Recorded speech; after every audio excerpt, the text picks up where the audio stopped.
साथियों नमस्कार।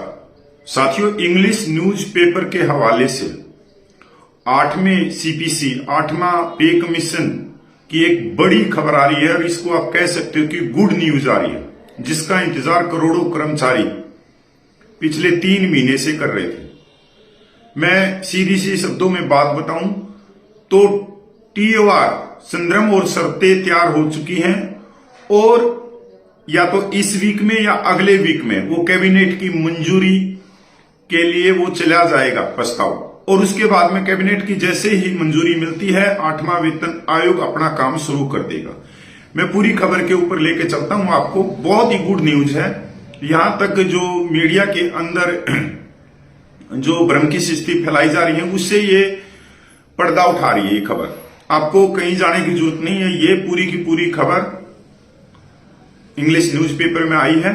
तो मैं पहले भाई पूरी खबर आप तक पहुंचाने की कोशिश करता हूं। 8वां वेतन आयोग केंद्र सरकार शर्तों को अंतिम रूप देने के लिए करीब, कैबिनेट की मंजूरी जल्द मिलने की उम्मीद। सरकार 8वें वेतन आयोग की स्थापना के करीब पहुंच गई है। सरकार 8वें वेतन आयोग की स्थापना के करीब पहुंच गई है, जिसकी संदर्भ की शर्तों को अगले महीने की शुरुआत में कैबिनेट की मंजूरी के लिए भेजा जाएगा। एक वरिष्ठ सरकारी अधिकारी ने मनी कंट्रोल को बताया कि कैबिनेट की मंजूरी मिलने के बाद औपचारिक अधिसूचना जारी की जाएगी, जिससे आयोग अप्रैल में काम करना शुरू कर सकेगा। वित्त मंत्रालय ने रक्षा मंत्रालय, गृह मंत्रालय और कार्मिक और प्रेक्षण विभाग डीओपीटी से सुझाव मांगे थे कि आयोग को किन पहलुओं पर सिफारिश करनी चाहिए। एक्सिस सरकारी अधिकारी ने मनी कंट्रोल को बताया कि कुछ सुझाव प्राप्त हुए हैं और बाकी का इंतजार है। कैबिनेट से मंजूरी मिलते ही आयोग को अधिसूचित कर दिया जाएगा। अपेक्षित समय सीमा क्या है? एक अधिकारी के अनुसार 8वां वेतन आयोग अपने संदर्भ की शर्तों को अंतिम रूप दिए जाने के बाद काम करना शुरू कर देगा। यदि इस महीने के अंत तक इसका गठन हो जाता है तो उम्मीद है कि यह मार्च 2026 तक अपनी रिपोर्ट प्रस्तुत करेगा। हालांकि यह प्रक्रिया 1 वर्ष से भी कम समय में पूरी हो सकती है। ऐतिहासिक रूप से पिछले वेतन आयोग ने अपनी सिफारिशों को अंतिम रूप देने में 1 वर्ष से अधिक समय लिया है।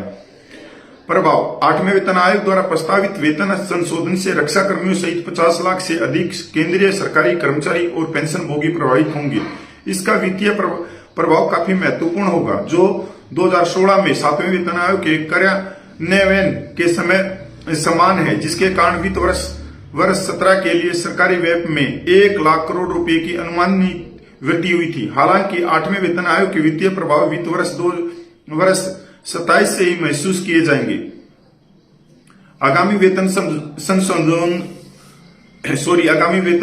संशोधनों से उपयोग और आर्थिक वृद्धि को बढ़ावा मिलने की भी उम्मीद है, जिससे सरकारी कर्मचारियों के जीवन की गुणवत्ता में सुधार होगा। स्वतंत्रता के बाद से 7वें वेतन आयोग की स्थापना की गई, जिनमें से अंतिम 2016 में लागू किया गया था। प्रत्येक आयोग ने सरकारी कर्मचारियों के लिए वेतन संरचना, भर्ती और पेंशन लाभ को आकार देने में महत्वपूर्ण भूमिका निभाई है, जिसने सार्वजनिक वित्त को महत्वपूर्ण रूप से प्रभावित किया है। इस बीच सरकार ने महंगाई भत्ते और महंगाई राहत के 50% को मूल वेतन और पेंशन में मिलाने से फिलहाल इनकार कर दिया है। वित्त राज्य मंत्री पंकज चौधरी 20 मार्च को राज्यसभा में एक सवाल के जवाब में यह बात की। साथियों, ये जो इंग्लिश न्यूज़पेपर में जो आज के में ये खबर आई है, ये मतलब जो भ्रम की सृष्टि पैदा कर रहे हैं कोटाई वाले यूट्यूबर हैं, आए दिन फिटमेंट फैक्टर है या कुछ और है, उन सारी चीजों को पीछे धकेलते हुए एक सच की तरफ लेके जा रहा है। और मैं भी पिछले कई दिनों से कह रहा था कि जब तक संतरम और सत्य टीआर बाहर नहीं आएगा तब तक बहुत सारी जो हम चीजें अनुमान लगा रहे हैं वो अनुमान सारे के सारे धरे के धरे रह जाएंगे, क्योंकि टीआर एक तरह से बहुत सारी चीजें साफ करता चला जाएगा।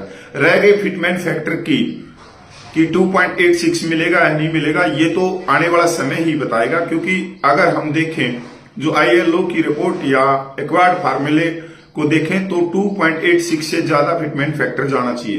पर अब ये सरकार पे निर्भर है कि सरकार वाई भी लूटेगी और कुछ देगी भी नहीं, क्योंकि सरकार कुछ इसी तरह से चल रही है पिछले सालों से, कि वो कुछ देती भी नहीं पर वाई पूरी लूटती है। क्योंकि सरकार के साथ में एक गोदी मीडिया भी है पूरी की पूरी, कि वो किसी भी चीज को छोटी, जो कहते हैं ना कि रस्सी को सांप बनाना या कोई बात ना हो उसका तूफान खड़ा कर देना, वाई कहानियां गढ़ना, तारीफें गढ़ना, ये आज की मीडिया का काम रह गया, इसके अलावा कुछ नहीं है। तो ये एक तरह से मैं ये कह सकता हूं कि करोड़ों केंद्रीय कर्मचारियों के लिए एक अच्छी खबर है कि TOR संद्रम और शर्तें फाइनल हो चुकी हैं, और हो सकता है कि ये जो खबर आई है इससे एक अनुमान हम और भी लगा सकते हैं कि TOR को कैबिनेट की मंजूरी के लिए भेज दिया भी गया हो, और क्या पता ये आने वाले मार्च से पहले ही इसके बारे में पता लग जाए, और जो आयोग है उसके अध्यक्ष और सदस्यों के बारे में पता लग जाए, TOR के बारे में पता लग जाए। पर ये कन्फर्म है कि अप्रैल के फर्स्ट या सेकेंड वीक तक सारी चीजें क्लियर होती चली जाएंगी। हो सकता है मार्च से पहले भी हो जाए क्लियर। तो साथियों नमस्कार, आप मेरे चैनल से जुड़े हुए तो मैं आप लोगों का धन्यवाद करता हूं। सच की तरफ चलते हैं, और हम 30 लाख पूर्व सैनिकों की जो जायज हक हैं, उनकी जायज मांगे हैं, उनके ऊपर हमेशा जागरूक करते रहेंगे और अपनी आवाज मिलजुल कर सरकार तक पहुंचाते रहेंगे। तो नमस्कार, जय हिंद। मैं पूर्व सैनिक कपिल।